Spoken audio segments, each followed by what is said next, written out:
பல ஆண்டுகளுக்கு முன்பு ஒரு பெரிய காடு இருந்தது. அந்த காட்டில் பல டைனோசர்கள் வாழ்ந்து வந்தனர். அதில் ஒரு சின்ன டைனோசர் இருந்தது.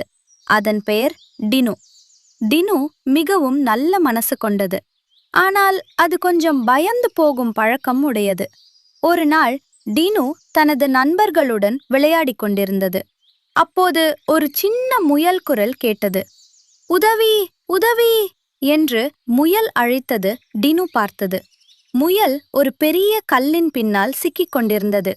மற்ற டைனோசர்கள் சொன்னார்கள், அது பெரிய கல், நம்மால் நகர்த்த முடியாது. ஆனால் டினு சொன்னது, நாம் முயற்சி செய்தால் முடியும்.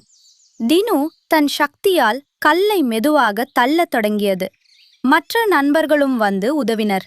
சில நேரம் கழித்து கல் நகர்ந்தது. முயல் வெளியே வந்தது. முயல் மிகவும் மகிழ்ச்சி அடைந்து சொன்னது, நன்றி டினு, நீ மிகவும் தைரியமானவன். அப்போது டினு புரிந்து கொண்டது, பயம் இருந்தாலும் முயற்சி செய்தால் நல்ல விஷயங்கள் நடக்கும். கருத்து தைரியம் முக்கியம். நண்பர்களுக்கு உதவ வேண்டும். ஒன்றாத வேலை செய்தால் பெரிய விஷயமும் முடியும்.